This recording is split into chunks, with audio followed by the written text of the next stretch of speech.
Halo teman-teman semuanya, selamat datang kembali di channel ini. Jumpa lagi dengan saya Vicky Himpong. Semoga kalian semuanya di rumah bersama keluarga selalu dalam keadaan yang sehat. Kita akan kembali membuka ruang diskusi publik terkait dengan berita yang lagi viral hari ini, yaitu pemberitaan tentang bagaimana ada 3 orang yang kemarin itu benar-benar mengulik ijazah S3-nya Rismon Sianipar, yang mereka duga kuat palsu dengan berbagai macam metode penelitian yang mereka lakukan, dan mereka menemukan banyak kejanggalan-kejanggalan di sana sampai mereka melakukan penelusuran langsung ke Yamaguchi, Jepang, teman-teman. Itu benar-benar terniat. Terniat ya, yang akhirnya berujung pada pelaporan polisi dan 2 orang ini menjadi saksi. Pak Roni Togu dan Joshua Sinimbela bersama dengan Bang Bill, saya sebut saja orangnya teman-teman ya. Ya, yang menjadi menarik hari ini adalah mereka bertiga ini mulai melakukan hal yang sama mereka lakukan kepada Rismon Sianipar kemarin, itu kepada ijazahnya Mas Roy Suryo, teman-teman. Tapi kali ini beda ya. Mereka tidak mengatakan ijazah Roy Suryo itu ijazah palsu, tidak teman-teman ya. Saya pun meyakini bahwa Pak Roy Suryo itu memiliki ijazah asli dari UNJ, dikeluarkan oleh UNJ, akan tetapi yang mereka bertiga ini permasalahkan, mereka membahas bahwa prosesnya yang kemudian itu mengalami masalah. Dan sudah berujung kepada mereka datang ke kampus teman-teman ya. Sedangkan yang jauh saja mereka datangi, apalagi cuma dekat teman-teman ya. Tapi hanya Bang Bill yang ke sana. Akan tetapi ada dukungan-dukungan data penelitian yang kemudian hadir belakangan dari Pak Roni Teguh dan Joshua Sinimbela, sekalipun mereka tidak menyebutkan nama, hanya menyebutkan inisial saja teman-teman ya. Bilang aja Pak, langsung RS itu siapa, supaya publik itu tidak menerka-nerka yang salah. Tapi anyway teman-teman ya, sampai diancam untuk akan dilaporkan tuh sama Pak Roy Suryo ketika dia merasa mereka menuduh ijazah palsu, padahal tidak menuduh ijazah palsu teman-teman ya. Dan kemudian ketika mendengarkan itu, Bang Bill duluan melapor, dan ini viral di mana-mana menjadi pembahasan tentang bagaimana Bang Bill itu benar-benar face to face dengan Roy Suryo dalam membangun sebuah pembahasan bahwa ijazah Dr. Roy Suryo itu, kata Bang Bill, itu bermasalah katanya. Untuk prosesnya ya, bukan palsu, bukan keaslian atau kepalsuan, tidak, tapi prosesnya. Dan itu didukung dengan ditelitinya teman-teman, disertasi dari Roy Suryo oleh Roni Teguh dan Joshua Sinimbela teman-teman. Yang diduga kuat, mereka katakan dalam postingannya itu, diduga kuat ada plagiarisme ketika mereka melakukan metode melalui software yang sering digunakan oleh kampus-kampus katanya untuk melakukan deteksi apakah disertasi itu ada unsur plagiarisme. Tentu saja saya secara pribadi hanya menjadikan ini sebuah ruang diskusi publik, dan saya berharap Mas Roy Suryo bisa melakukan klarifikasi terkait dengan disertasinya yang diduga kuat itu ada plagiarisme teman-teman, agar supaya bisa memberikan pencerahan kepada publik kalau memang itu nggak benar teman-teman. Dia harus mengklarifikasi karena so far ini banyak bukti-bukti yang kemudian dihadirkan, banyak kejanggalan-kejanggalan yang kemudian dihadirkan oleh Roni Teguh dan Joshua Sinimbela teman-teman. Anyway, saya tidak akan masuk untuk mengomentari lebih dalam karena saya tidak seperti Roni Teguh, tidak seperti Joshua Sinimbela, tidak seperti Bang Bill. Saya, pengetahuan saya terbatas teman-teman. Maklum, saya cuma lulusan SMA teman-teman ya, yang berusaha untuk mempelajari segala sesuatu dan kondisi. Jadi saya tidak tahu motivasi Bang Roni Teguh, Bang Bill, atau Bang Joshua Sinimbela, motivasi yang sebenarnya, entah itu mau cari kebenaran, entah itu serangan balik kepada Roy Suryo, atau ingin memberikan pencerahan kepada publik, saya nggak tahu ya. Yang penting di sini ini hanya menjadi sebuah ruang diskusi publik untuk kita bahas bersama-sama dampak apa yang terjadi ketika hal ini kemudian hadir mencuat ke publik, dan kemudian kalau Mas Roy Suryo terus-menerus biarkan, ini akan berkembang semakin besar di masyarakat. Dan kalau Pak Roy Suryo itu menanggapi, ini akan mengganggu konsentrasi dia dalam melakukan strategi-strategi bersama dengan kuasa hukumnya untuk apa namanya teman-teman ya, untuk mempersiapkan, atau ada yang seperti yang dikatakan oleh pengacara Pak Jokowi, diduga Roy Suryo mengulur waktu dan sebagainya teman-teman ya. Prapit kedua selesai, akan diajukan lagi prapit yang ketiga, ganti rugi lah dan seperti apalah. Hari Senin ini akan dibacakan putusan ya teman-teman untuk pasal-pasal yang digunakan atas mereka teman-teman. Kemudian kalau ini sudah selesai, mereka pun mengatakan apapun keputusan hakim mereka akan terima teman-teman. Akan tapi mereka berharap bahwa itu bisa digugur pasal-pasal undang-undang ITE yang disematkan kepada mereka teman-teman ya. Nah, ini yang menjadi menariknya teman-teman ya. Jadi seperti memakan buah si malakama. Makan celaka, nggak makan pun celaka teman-teman ya. Jadi maju kena, mundur kena. Kalau Roy Suryo membiarkan ya apa yang kemudian dibangun di ruang publik oleh Roni Teguh, Pak Joshua Sinambela, Bang Bill, itu akan membuat masyarakat semakin yakin bahwa ada kejanggalan dalam proses akademisinya Pak Roy Suryo. Jika tidak menanggapi ya, seperti itu hasilnya. Akan tetapi jika mau menanggapi dengan serius, konsentrasinya akan terbagi, teman-teman. Bagaimana menurut kalian? Apa sebenarnya sikap Roy Suryo yang harus dia ambil dalam menghadapi hal ini? Sedangkan kita bisa melihat di sini, teman-teman. Ini di postingannya Pak Roni Teguh, teman-teman ya. Dia mengatakan seperti ini. Soal disertasinya Mas Roy Suryo yang kemudian dia lakukan pengujian di sana, teman-teman ya. Dan kemudian captionnya berkata seperti ini. Dugaan praktik plagiat untuk karya ilmiah pada tingkat disertasi program doktor yang dilakukan oleh saudara Roy Suryo, kami menelusuri disertasi tersebut pada bab 3, yaitu metodologi di mana menjadi otak utama dari sebuah karya disertasi doktoral. Nah, itulah ya saya bilang, saya nggak bisa komentar lebih jauh karena apa yang dia katakan, misalnya metodologi di mana menjadi otak utama dari sebuah karya disertasi doktoral, saya nggak tahu. Saya terbatas teman-teman untuk mengomentari ini karena saya tidak pernah sampai ke jenjang pendidikan sampai ke sana. Siapa tahu mungkin ada yang mau mensponsori saya untuk bisa kuliah teman-teman. Dulu saya pengen banget kuliah, serius. Saya ketika lulus pengen meminta kepada ibu saya untuk kuliah teman-teman. Akan tetapi saya memilih untuk kerja dulu kemudian mau kuliah. Giliran mau dikuliahkan orang tua saya, adik saya yang butuh kuliah, saya mengalah demi adik saya. Tapi puji Tuhan, saya percaya segala sesuatu yang terjadi dalam kehidupan kita itu semua ada dalam rencana Tuhan ya. Siapa tahu nanti ada yang mensponsori saya untuk kuliah teman-teman. Ngarep lu bang. Kalau misalnya pilih kuliah, saya mau ambil kuliah soal digital teman-teman ya, IT. Kami menemukan praktek di sini ya. Saat dilakukan pengecekan menggunakan aplikasi yaitu Turnitin ya. Aplikasi yang mereka pakai adalah Turnitin. Saya nggak tahu itu. Yang biasa digunakan pada di dunia. Nah, ini ternyata aplikasi ini adalah sebuah software atau aplikasi yang biasa digunakan di dunia akademik sebelum dilakukan publikasi ilmiah maupun laporan ilmiah seperti skripsi, tesis maupun disertasi. Jadi seharusnya sebelum dipublikasi, mereka lakukan pengujian dulu lewat Turnitin. Nah, kalau aman, tidak terdeteksi adanya plagiarisme, kemudian upload. Nah, kalau seperti ini mungkin terlalu buru-buru di-upload teman-teman ya, sehingga tidak melakukan uji seperti ini. Mereka mungkin gak sadar atau gak menyangka bahwa disertasi ini akan diuji oleh akademisi Roni Teguh dan Joshua Sinambela, teman-teman. Kemudian caption selanjutnya saya akan bacakan. Kami menemukan praktek yang diplagiat tersebut di bab 3 milik saudara Juriati. Ya. Jadi plagiatnya itu seperti mencontek dari kepunyaan saudara Juriati, seorang doktor lulusan Universitas Islam Negeri Raden Intan Lampung untuk gelar Doktor Manajemen Pendidikan Islam pada tahun 2018. Praktik yang dilakukan oleh saudara RS ini jelas melanggar kode etik akademik sebagai seorang yang calon doktor atau sudah mencapai pendidikan doktor. Dan lagi surat tanda bebas plagiat baru ditandatangani kemarin di kampus tersebut sebagai syarat unggah mandiri ke repositori Academic Publication Database.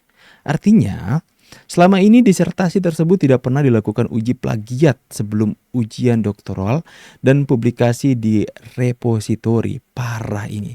Jadi kalau begini saya nggak tahu siapa yang salah teman-teman ya. Ya kalau sudah begini saya nggak tahu siapa yang salah. Mungkin Bang Roni Teguh bisa menjelaskan nanti ya siapa yang salah. Apakah yang salah dari pihak kampus yang tidak melakukan pengujian, yang tidak melakukan apa ya teman-teman ya namanya, uji plagiat terlebih dahulu sebelum mempublikasi, atau gimana sih? Saya kurang tahu siapa yang salah kalau seperti ini. Tapi menurut seorang akademisi yang seharusnya dilakukan adalah diuji terlebih dahulu sebelum dipublikasi. Menjaga-jaga seperti ini akan terjadi. Ketika sudah dipublikasi, kemudian ada akademisi yang kemudian melakukan pengujian dan kemudian ditemukan adanya dugaan plagiarisme. Nah, ini kan akan menjadi masalah nanti ke depannya, teman-teman. Kita lanjut, teman-teman ya. Selain itu, praktik plagiat ini jelas sudah melanggar undang-undang hak cipta karena mengambil buah karya orang lain, dan undang-undang Sikdinas tentang praktek plagiat yang sangat dihindari di kampus. Kalau nggak salah, kalau undang-undang hak ciptanya itu ancaman tuntutan hukumannya itu 10 tahun, teman-teman. Ngeri sih, teman-teman ya. Kalau terbukti, ini kan masih dugaan, teman-teman ya. Makanya butuh klarifikasi dari inisial RS yang disebutkan oleh Pak Roni Teguh dalam captionnya, teman-teman. Ya.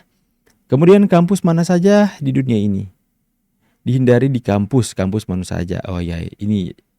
Jadi selain itu melanggar undang-undang hak cipta karena mengambil buah karya orang lain dan undang-undang Sikdinas tentang praktek plagiat yang sangat dihindari di kampus mana saja di dunia ini. Potensi pidana itu, guys. Dan bisa kena jungtojo undang-undang ITE juga. Nambah dong katanya. Disertasi itu hukumnya adalah original dan mengandung novelty atau kebaharuan. Dan kemudian Pak Roni Teguh itu menyertakan gambar-gambar seperti ini.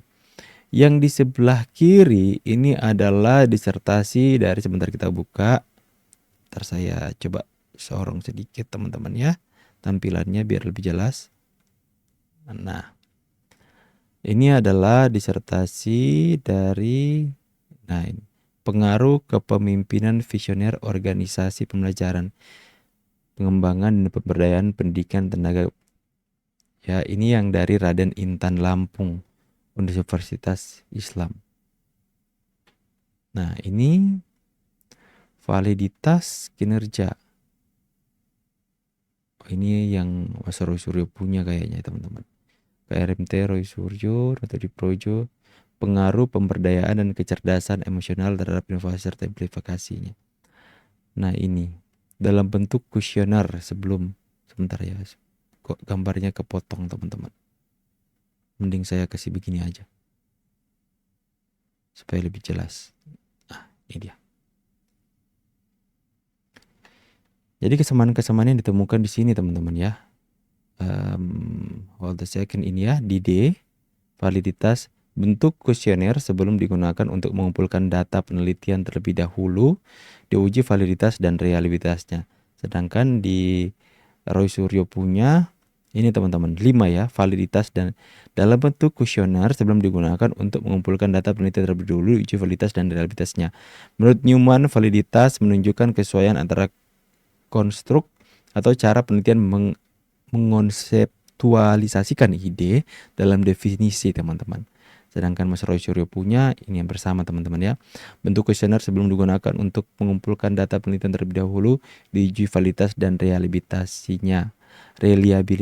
Menurut Newman, validitas menunjukkan kesesuaian antara konstruk atau cara peneliti mengkonseptualisasikan ide dalam definisi konseptual dengan satu pengukuran. Hampir sama, teman-teman. Nah, di sini juga yang mengkonseptualisasikan ide dalam definisi konseptual dengan suatu pengukuran, sama ya, teman-teman ya. Sehingga menunjukkan seberapa baik sebuah ide tentang realitas sesuai dengan. Nah, di sini juga sama, teman-teman. Hal itu menunjukkan seberapa baik sebuah, cuma kepotong ya, teman-teman ya. Jadi itulah postingan. Kemarin juga kita sudah membahas tentang postingan Bang Joshua Sinambela terkait dengan hal itu, yang dimana lewat kapasitas Bang Joshua juga yang menunjukkan dalam postingannya itu beliau memposting ya. Mungkin sebentar saya akan coba perlihatkan lagi, memposting hasil uji ya disertasi Mas Roy Suryo dengan sebuah aplikasi yang kemudian disebutkan dalam caption Bang Roni Teguh, teman-teman ya. Jadi 3 orang ini adalah mereka bertiga berkolaborasi saling melengkapi, teman-teman. Nah, bentar ya, dugaan praktek. Nah, ini saya akan coba bukakan kepada kalian semua apa yang kemudian menjadi pembahasan untuk Bang Joshua Sinambela, teman-teman. dalam postingan terbarunya ya terkait dengan hasil ujian disertasi RS ini teman-teman. Nah, ya. Nah, ini dia ya. Ini sudah kita bahas kemarin. Nah, sama juga terdapat dugaan kuat bahwa disertasi saudara RS merupakan hasil plagiarisme. Hal ini didasarkan pada hasil pengujian dan gambar-gambar yang kemudian disertakan. Saya juga sudah bahas ini ya teman-teman ya. Nah, ini yang Turitin kemarin kan, kalau di Bang Roni Tugu kan tidak membahas soal hasil Turitin. Nah, ini hasil Turnitinnya 66% overall similarity.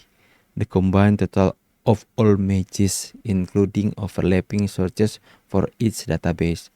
Jadi 48% itu sumbernya dari internet, 17% sumbernya dari publication, 63% itu submitted works, student papers, teman-teman.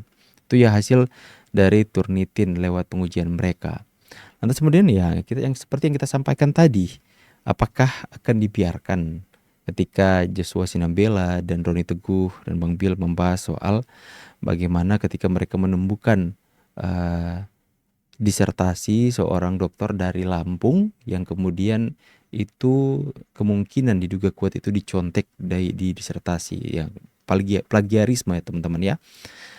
Apakah membiarkan kemudian dugaan-dugaan itu kemudian diangkat ke publik, tidak diverifikasi, tidak diklarifikasi? Kalau nggak diklarifikasi seperti yang saya katakan tadi, ini akan semakin liar, bahkan mungkin akan banyak yang meyakini dugaan-dugaan ini sebagai sebuah hal yang patut untuk mereka pertimbangkan untuk percaya atau tidak. Tapi kalau saya masih berada di posisi menantikan dulu klarifikasi dari Roy Suryo teman-teman ya. Tentu saja harus kita belajar untuk berkonten yang objektif teman-teman ya. Jadi kita harus sama-sama menghormati yang namanya praduga tak bersalah. Dan itu pun yang dilakukan oleh Roni Teguh dan Joshua, menghormati praduga tak bersalah.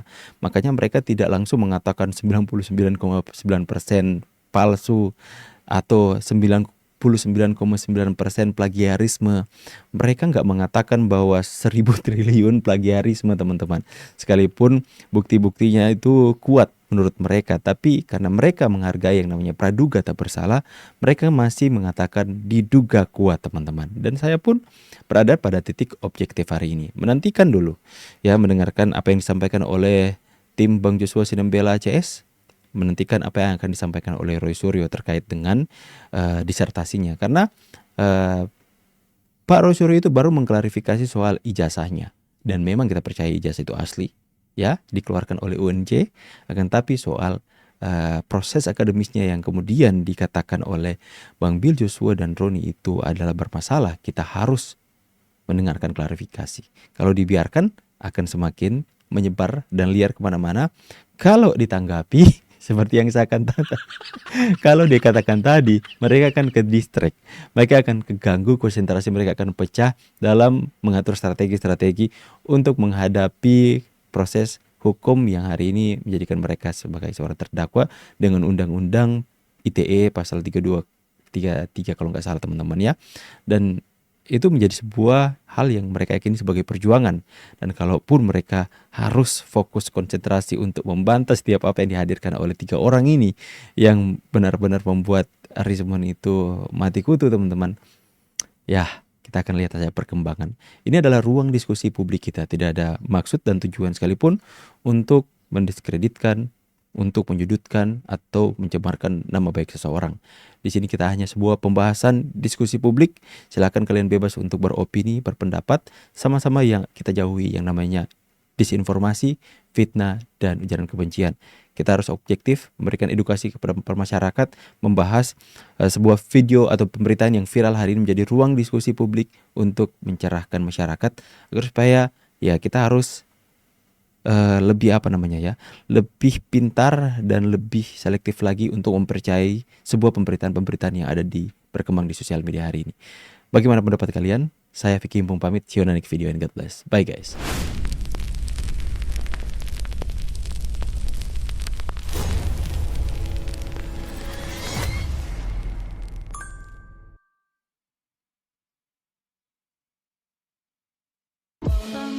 splash like Pippin.